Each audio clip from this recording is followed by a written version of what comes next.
We are live in conversation with Vishal Krishna from Yourstory. Vishal, lovely to have you here. I've known you for the last 2 years, and the thing that stuck on to me from the time that we've met is you're so deep when it comes to understanding technology companies. So we've been talking to a lot of technologists. Today is a shift over to talk to people who actually talk to these technology companies and technologists. So, just going to start with my first question before you even say anything. Go on, but thank you for inviting me. Sure. And thank you for flipping the script. All right, perfect. So, just to look at how India started with the entire bubble around technology, right? When I was little, I remembered Infosys and the others making most of the noise. And if we had to date back and look at the mids of 2000 is when the startup ecosystem really mushroomed in India. And that's when you also set foot into the journalism. Yeah, I was about 5 years into it already. Yeah, right, you're absolutely right. So if you can tell me, were there any parts of it which you thought, hey, this specific company would really make it large?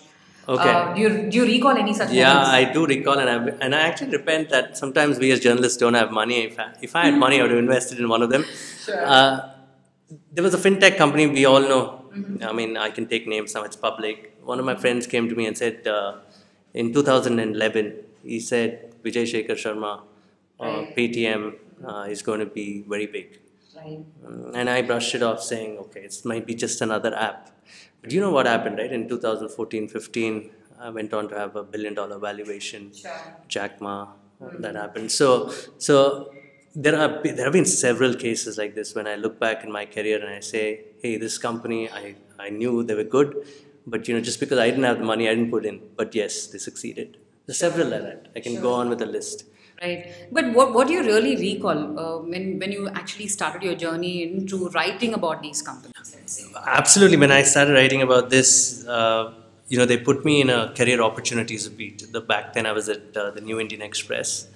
So the idea was, obviously I had just come down from England. Mm-hmm. And the idea was newspapers wanted money from corporate.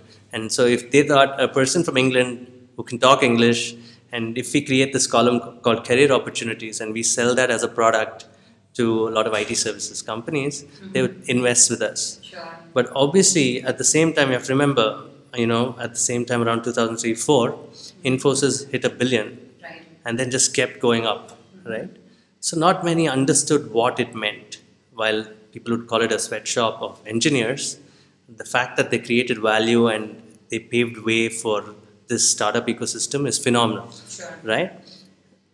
The strange thing was this, nobody understood the impact that they were making at the time. Everybody was just worried about the shareholders' return and the margins that they offered. At that time, 30% gross margins, I think, or net margins were huge, which obviously have dropped since, right? Sure. But not to take away the fact that every generation that followed after that, let's see, Flipkart came out in 2008, right? Then we had Jungly got bought over by Amazon, I think, and they had launched here, and Amazon came subsequently. Sure. You had Paytm coming over, you had InMobi, which became $1 billion business. Sure. While we wrote about them, we never realized that these guys were the new Infosys or the new Wipros and the new TCSs of the world. Sure. These guys created wealth. But there is a fundamental difference between the two themes. Infosys became an institution, Wipro became an institution, TCS became an institution. But these new companies generated shareholders' wealth privately, right. But maybe not society at large. I think I would agree that Flipkart did make money for a lot of employees, but the others maybe make money for the VCs. So there's a fundamental difference between going IPO versus shareholders' return on the private side. Sure. So that's a long journey. I mean, there's so much to talk about, right? To cutting it short, I think institution versus VCs. I prefer the older world because they built lives and they made people to aspire for more. Right. Very good thought there. In fact, if I need to date back our journey and need to look at when we formed into this entire ecosystem, when we started working with Flipkart, most people did not want to actually be associated with a company like Flipkart because they didn't realize why do you have to shop online when you can walk into a store. Consumers from that era to how things have evolved. How did writing change? I mean, when you were talking about these companies, what did you resonate with then? That's a great question. Writing has changed phenomenally. Back then, the stories were deeper. You had to go investigate, spend some time. You had to meet people. Right. But now it's all emails, and it is very upsetting that the current crop of journalists, in at least in the mass media segment, they just send emails and wait for the responses. And to be manipulated as a journalist is a lot higher now, Right. because there are many forces at work, PR, marketing, that can change the narrative. But if you don't meet people, if you don't go meet the vendor ecosystem, if you wrote about an e-commerce company, for example, when I wrote about a story on why it was bleeding back in 2015, it was a nominated story. By the way, I've never won an award in my life, but it was nominated, right? Sure. And what happened was this. I went and met people selling mobile phones on the platform. I went and met people selling books. And I fundamentally found out where the losses were happening. And obviously wrote a mail to the founders of this e-commerce company, who probably in their interest they would never comment. So that story became a hit because it had numbers and facts. And I paid a lot of money to get the balance sheets, the P&L accounts rather, from Singapore. That form of journalism, I feel, is dying. Even have I done the same over the last 5 years? I'm in another form of journalism, which is about startup storytelling. It's mostly positive. Right. But that deep dive, not going after, but giving perspective to the reader. Because in the end of the day, you're trying to inspire young people to say that if I set up a company, this is how I'm going to do it. But these are the risks. Like e-commerce companies lost so much money. Everybody went after them saying, what is this new way of building a company where you never make book profits, but your revenues are so high. So where are shareholders seeing a return? What India did not realize is today profits didn't matter, but the VC returns or the shareholder returns, if somebody buys you out, was a lot higher than an IPO, which is what happened in Flipkart's case. So I'm not commenting on Flipkart. That's why I said the stories I wrote about were an e-commerce company. But Walmart buying Flipkart was a narrative which was great, which showed us that Indians can build big businesses too, right? Absolutely. So we have another great company, because I want to go back to the previous question. You asked me, I have a lot of respect for the SaaS network in Chennai, and obviously growing in Bangalore now. I met Girish in 2010 when he was just when he just had started up. Sure. I think it was a 10-member team, Girish Matrabhutam, and I can go on record for this. And we put him on the cover in the magazine that I was at previously. And we said the cloud revolution has begun, and these companies are a pay-as-you-go model, and they're changing the way software is being deployed. Everybody laughed at me. But where is Girish today? He's built one of the most valuable companies, right? Which can go IPO, which probably if somebody else wants to buy it, they can. That's left to Girish, of course. Obviously, we're not. If Girish is listening to this, we are not commenting on that side of things. We're just saying that he's built a great company, and surely the employees are going to benefit from that whenever the exit happens, right? He has built a valuable business, and that's a business I wish I'd invested in. Right. So you do actually look at the entire ecosystem in totalities, and it's just not founders. You're also talking to technologists, you're talking to VCs, you're talking to PE firms. Yeah. So how have you seen all of this maturing? When you first started, I'm sure when you went out and met VSS versus VSS now, or Girish then versus I can Girish give you now. those stories, man. As you want to talk from the VC perspective, or do you want to talk from the founder's perspective? I think let's talk about the VCs in particular, right? That'll help. Okay, the VCs back in 2000, between 2002 to 10, were mostly looking at physical businesses like milk, transportation. Can you efficiently take produce from farmers to retailers? Then there were businesses that looked at the early web. It's a website that like Flipkart's early days, right? Order books. The narrative app did not exist. Correct. You have to remember that. So a lot of bet was on offline. Fundamentally, after the iPhone and whatever happened after that is something that you and I are real time. It's changed. It's converged the world in many fronts. So the healthcare is converged. Right. You're talking about let's say your healthcare, let's say marketing, your grocery, your reading. even maybe you're driving tomorrow, so it's all converged. So you might be just sitting and you're surrounded by these devices that are feeding you information all the time, which has never happened in India, right? At that point of time, and even in the world. And coming back to the VCs, so from a physical perspective, everybody is now looking at this magic bullet of saying, can Indians build great tech products? Of course they can build great tech products, but my disappointment is a lot of the money coming into India is not Indian money. Let me be very honest with you. The returns that they're looking for is, you're looking at a 50% IRR or more. So when a typical Indian startup goes and says that I have these wonderful ideas, you usually are told that you have to go to a angel and then let's start. And then what happens is the money invested is not because of the technology alone in India. It's mostly about the network that you build, the connections that you have. That worries me. Right. Whereas in the Valley, the amount of money raised is far higher, obviously because of the costs involved in the US too. But the fact that ideas get funded far more is higher in the USA than in India. People can say you cannot compare US to India, but if I look at Bangalore, today I don't see any difference in Bangalore and San Jose. It's the same. Right. We have Indians here, we have Indians there. Sure. But why can't the same amount of leeway happen to our ideas? Everybody gets heard, but I mean, it's the same set of firms that are participating here.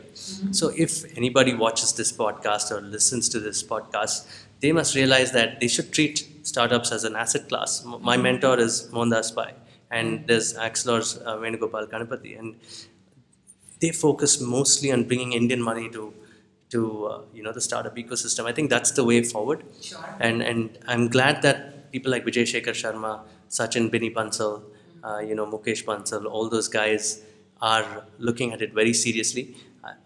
I think this is the decade where Indian money should truly move into making Indian ideas great. Sure. So if you look at the 3 phases, the first phase is like physical businesses with a little bit of tech, very little tech. Second is the combination of physical, online. You had Flipkarts of the world and stuff and things like that. Then you move on to a world where everything is converged on your device, right? That's the world that can do a lot of great things for B2B, B2C, real time. It's all data. India can be an AI factory for the world.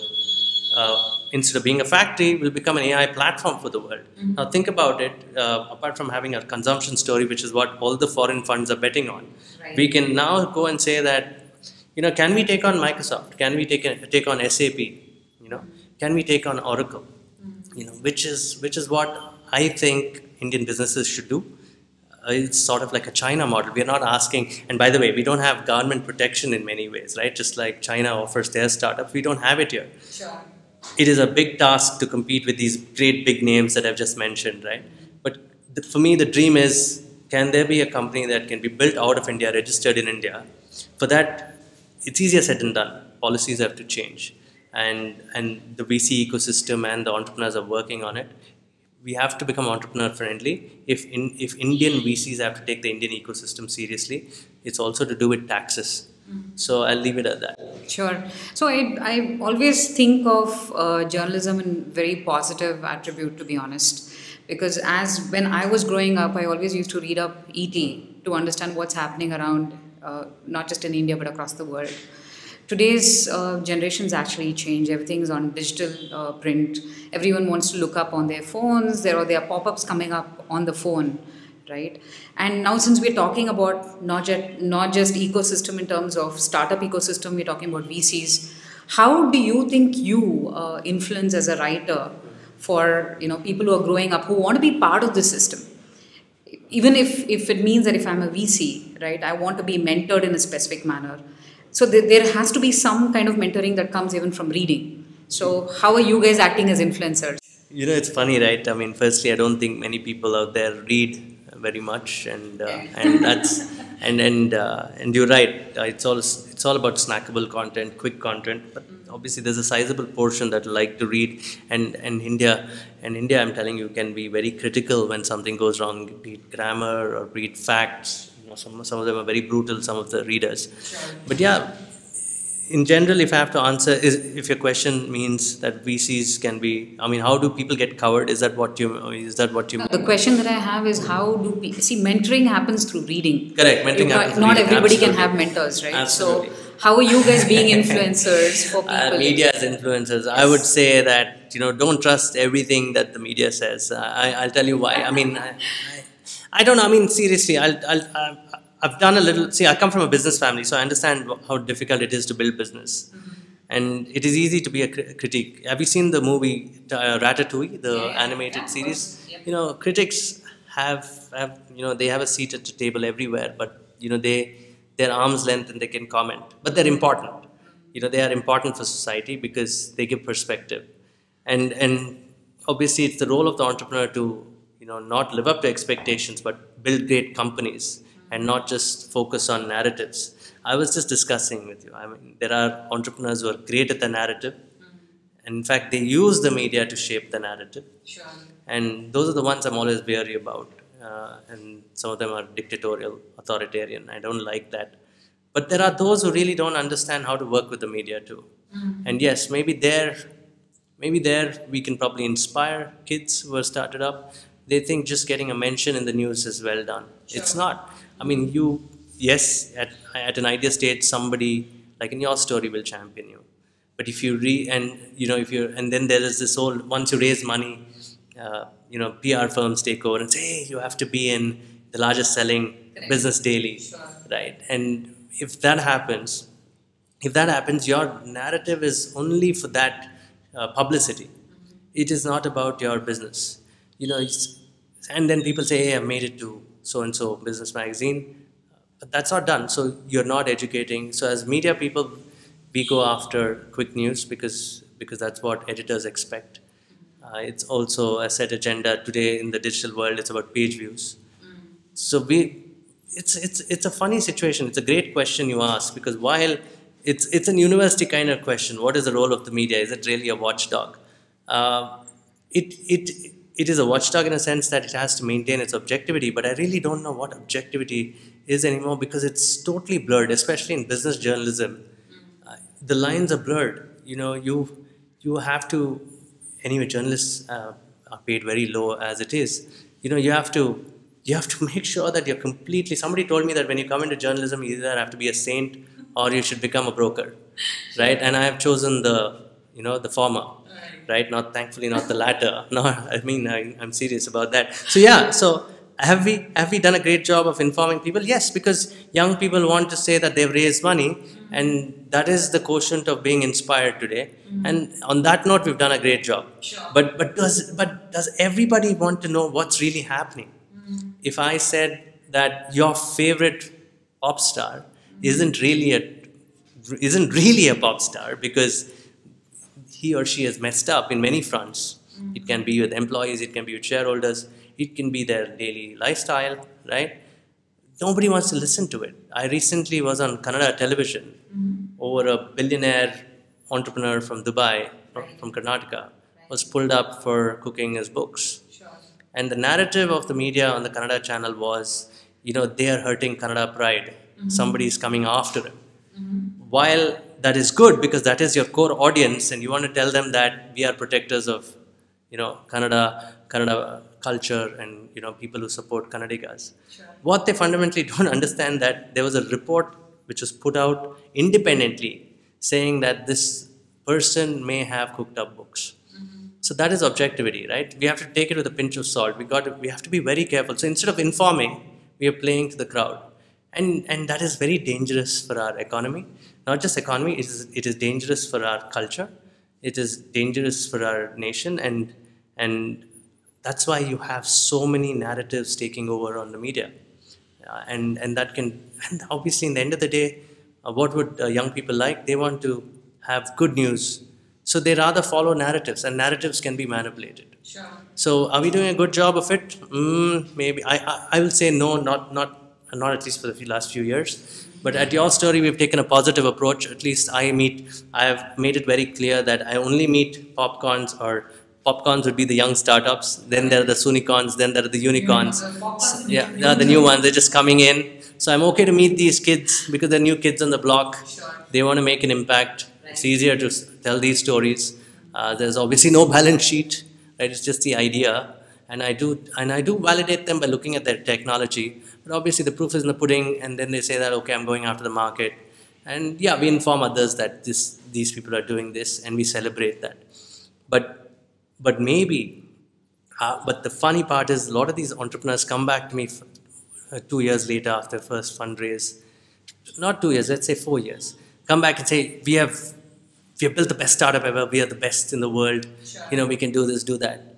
And I was just discussing this. There was an entrepreneur who was telling me he was done 7 crores revenues, and I played along because I'd helped him when he was a young entrepreneur, and now it was 5 years past, and he claimed to be big. When I looked at his books, it was 1/10 of what he claimed. Sure. And obviously, then you have to take that stand and write those stories. And sometimes I've done that. And has it burnt relationships? It has in many cases. And you also have to understand that these kind of stories, these sensational stories, they can also come back and say that you're wrong. They can say that what we've disclosed is really not the real number, especially if you're listed in the USA. Sure. If not listed, sorry, if you're registered in the USA. They can come back and tell you that the Indian numbers are not the real numbers, and rightly so. So I, as a journalist, am in a dilemma. One is the narrative of the entrepreneur, the narrative of PR, and then there is, and obviously journalists get paid less, and then there is this whole fact of people coming to you and saying, please write about them, please write about them. It is a very daunting task. Sure. So the balance is very important. I have always maintained this. For the last 17, 18 years, right, I have absolutely made sure that I've lived within my means. Some of them come and ask me, you must be earning so much, because sometimes I end up coming in a Mercedes or an Audi. And then they don't realize it's also because I write about automobiles. Sure. And I get to test these cars. Okay. So there was this young kid who came up and said, so you must be paying 5-6 lakhs a month. I said, maybe you want to think about that a little bit, So it's tough. So while we journalists have to maintain that we are the protectors of democracy and all those other narratives that follow, I think the job is hard in this current world, because the narratives are so many and they're hitting you all the time. Right. And so, yeah, it's a tough job, but I've lived with it though.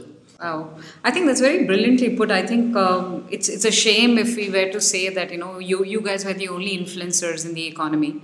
I think everybody need to have their own share, including founders, VCs, people like ourselves as well, so that we are part of the entire ecosystem and absolutely portray the right piece out there, so that youngsters who are really aspiring to be part of startup ecosystems look at the right things and walk towards the right direction. Yeah, you are absolutely right. So for example, I say if you raise $1 million, you can take a 30 lakh salary.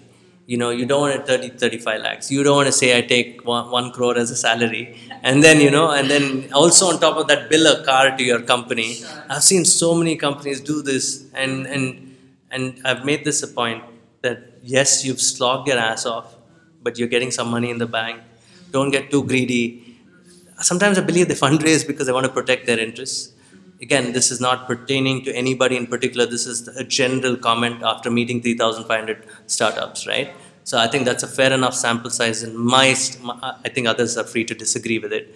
But general advice to younger people that, apart from your media storytelling, whatever the media does, whatever others tell you, you as an entrepreneur have a fundamental responsibility that you generate jobs. You have a responsibility towards your shareholders, your family maybe, and if you are grounded on those principles, right, anything is possible. And I believe everybody starts off with an ideal.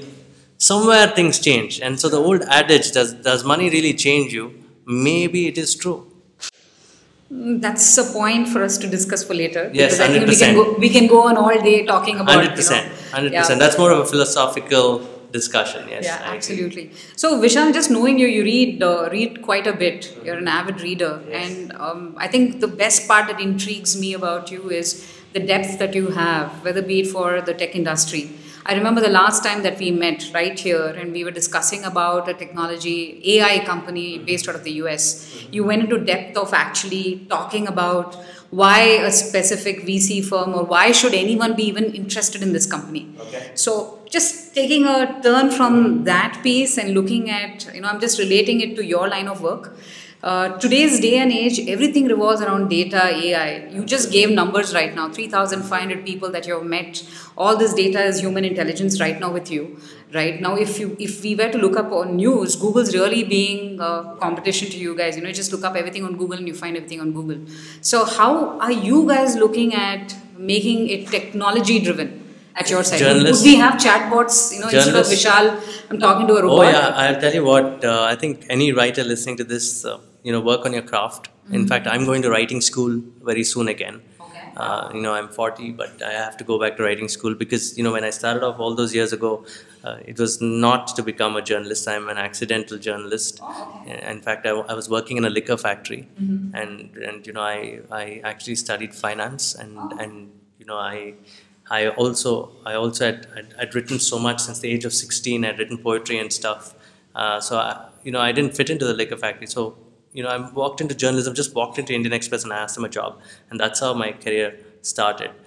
But to your point, right, about me reading, and you are the first person who says I've read a lot, but I've met people who read tons of books, 50 books a year. I hardly read 14 maybe, and that's a good number. And sometimes I cheat. I do audiobooks, right? So yeah, but generally, I'll tell you what, our lives as journalists are not easy because you were right. Google and data, Google, Amazon. I mean, I saw something in Amazon that will frighten any reader. Writer. You've got this piece of paper. Say you do press releases, right? You as a startup does press releases, right? You don't need journalists anymore. So I can be a media founder. I can have this bot. It's on OpenAI actually. It's not a bot. It's obviously it's a software, and I don't want to call it AI, but it's intelligent. Sure. So what it does is it figures out all your press releases that you as a company has sent, and it drafts a story like a human being. Sure. It can write better than the average journalist. In fact, I was stunned that in fact it can outbeat the best of journalists also. Wow. So but they're just testing it out. But herein is the problem. Can that piece of code go and meet people? Maybe if the phones are already listening to our conversation. So if it's constantly listening to our conversation, and if that conversation is stored hypothetically, it can actually home into anything and really do it, right? So are journalists in threat? I believe writing is not in threat. I believe the formats, the way of presenting your ideas will change, like how we're doing it now. Right. Maybe we'll have a combination of several things. The fact that humans have to talk, humans won't go away. Otherwise, there'll be two AIs. There's a Roopa AI and there's a Vishal Krishna AI. Yeah. So and there'll be just be a mirror image or something like that, just for the fun of it, a hologram.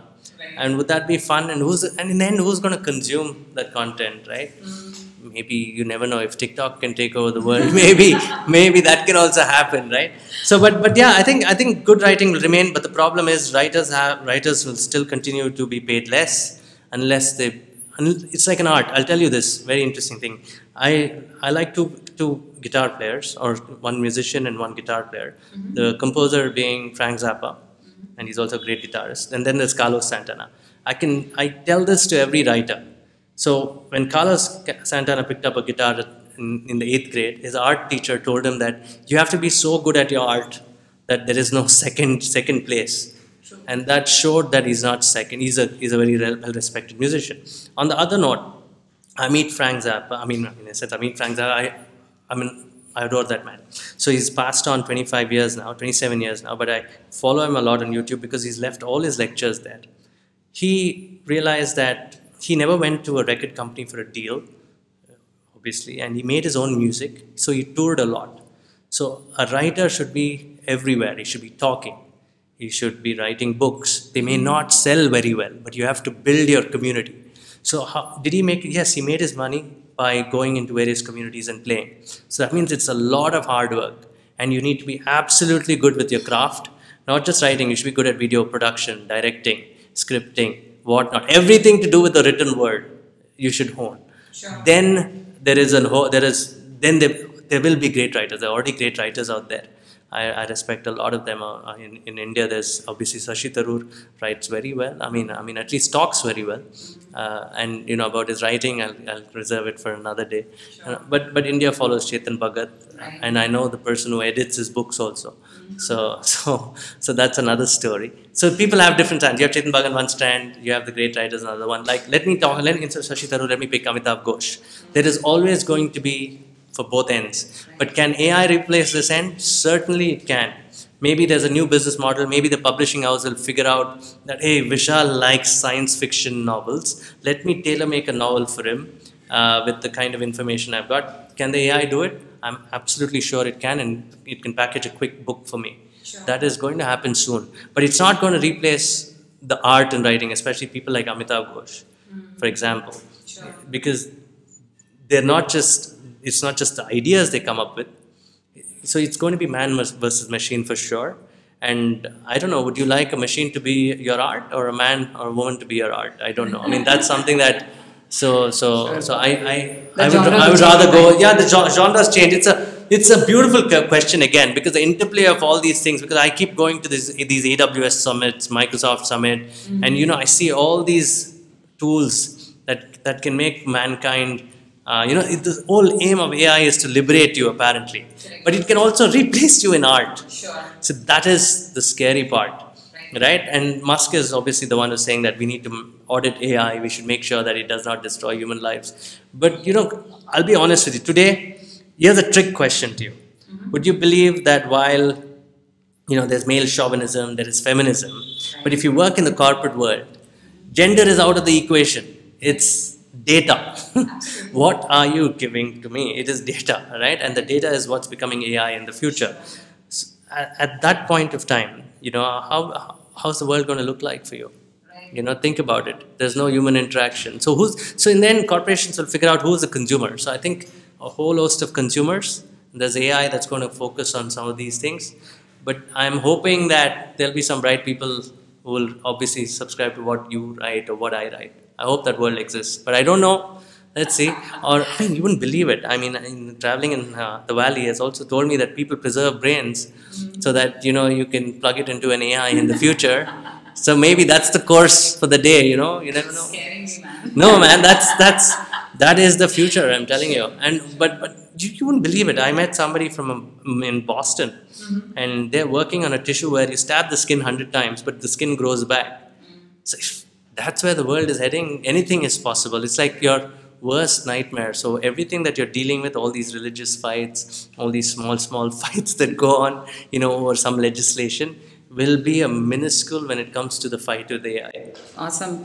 Very, very well responded to the question that I asked Thank you. you. I have one personal question to ask you since we know each other. Yeah, you've been raised by someone who's differently abled.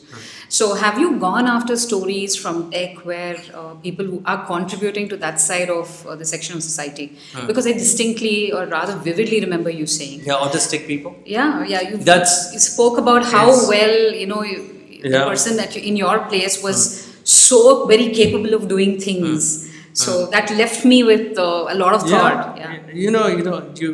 I just met a school. I forget the name now. I'll give it to you. It's in my phone. But there's this school which helps autistic kids. Apparently, they're very good at math if they want to be, and they're very good at art. And I saw the artwork. It's phenomenal. And you have to look at India. It's 1.3 billion. It's going to be 1.6 billion in 27 years now. And once that happens, I'm telling you, India is only looking at solving the small, basic food, still food, road, those kind of things. But we have the chance to use technology to go beyond it.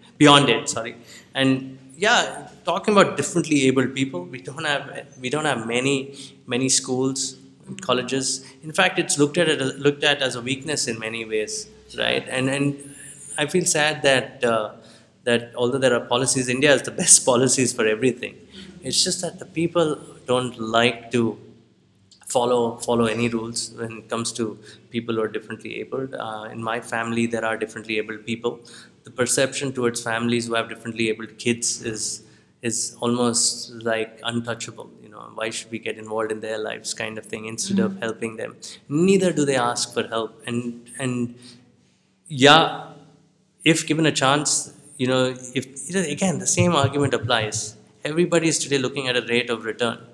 Do they see a rate of return with these kids? No, and that is a challenge, and that mentality has to change fast, and it changes with the companies that we serve, right? And we need to create policies around, okay, if you have an autistic kid, if you have an autistic brother or sister, right, how do we as a company help you?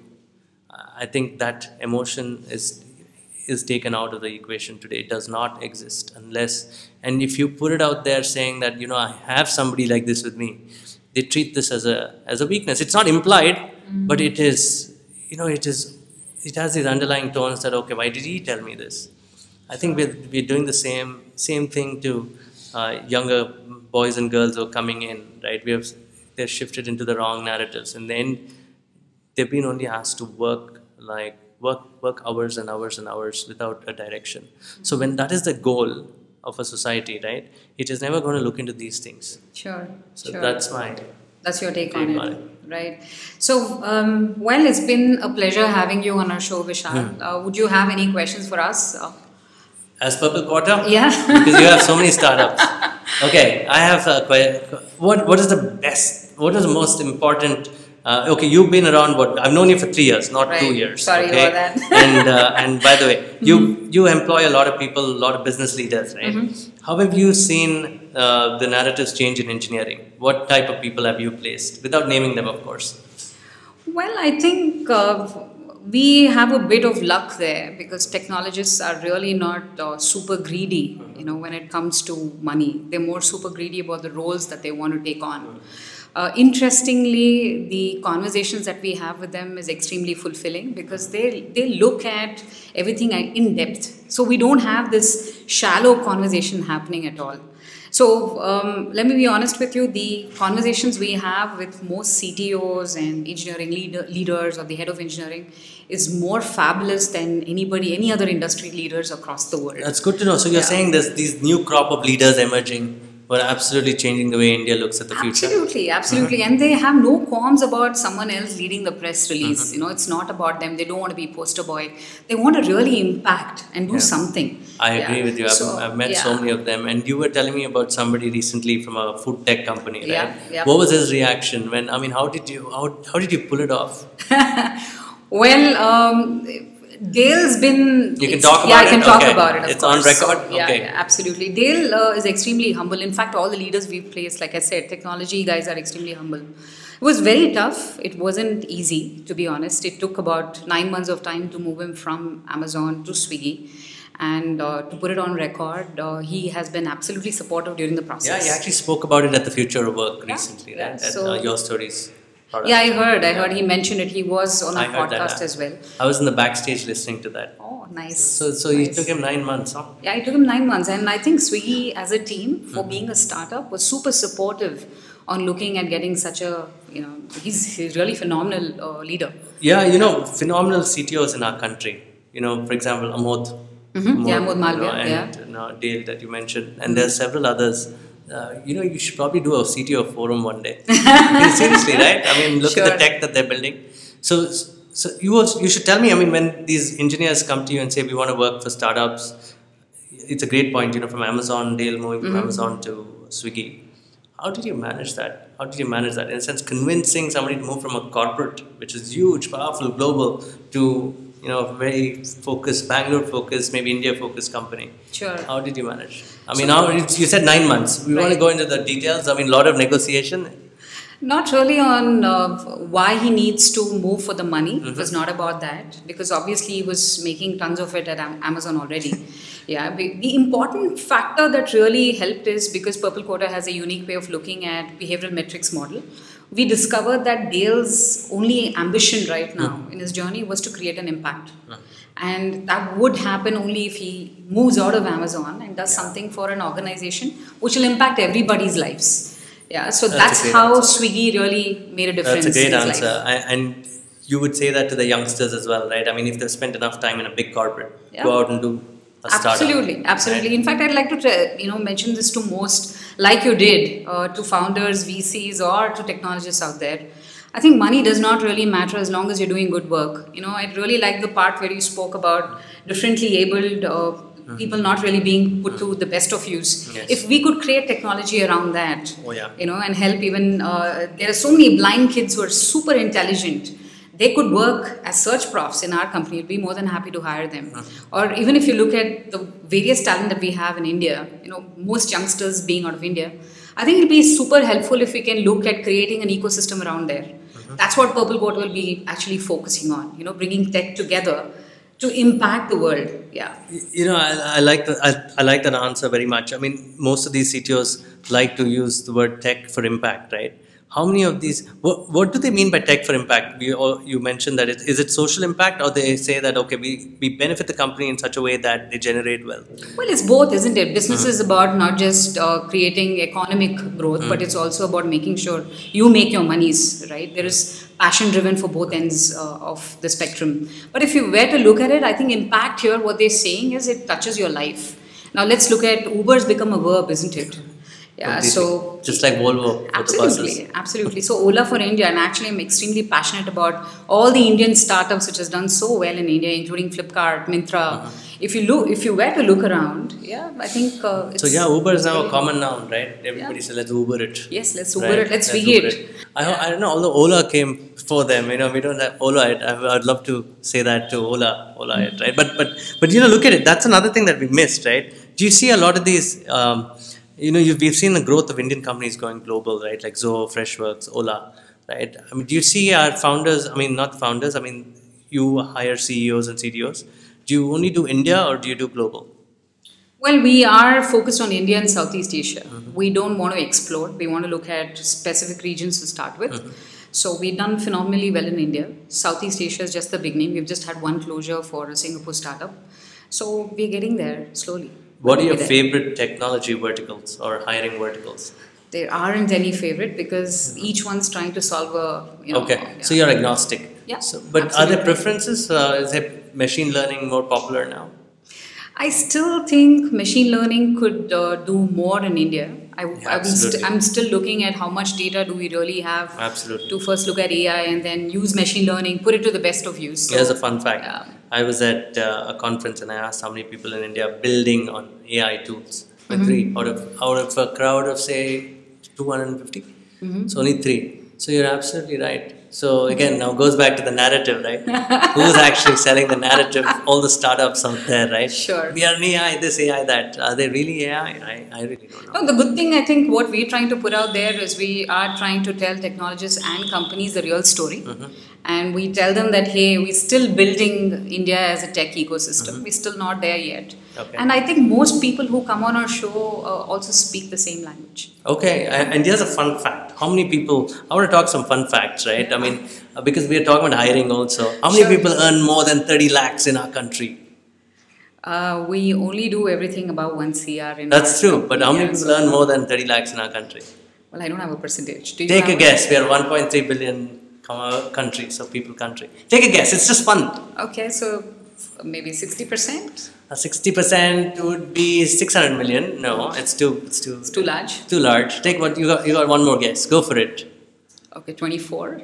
24%. You say it's still 40 million. Okay. Here's a fun fact. Only about 9 lakh people. That's 900,000 people earn more than 30 lakhs in the country. That's perspective for engineers out there and how poor India is. And but it's India's decade. Sure. If people like you create these communities with these podcasts, I'm sure that, and that doesn't mean you go out and say, I need 30 lakhs right up front. You have to prove your worth. Right? Sure. So but the goal is to offer technology to, again, India is consuming so much. But we're consuming things with very little money. And that's why it's very scary. Right, so let's see what happens. I really wish you all the best at Purple Quarter, and hope to really do this again with you. Absolutely. And thank you. I mean, for flipping the script. Like I said, you've got all these tech companies out there. You suddenly get me as a business writer in. Sure. It's not something I didn't expect, but it's a good way to meet you. Thank you. Thank you so much, Vishal. Thanks for being on the show. Thank you very much. Bye bye. Bye bye.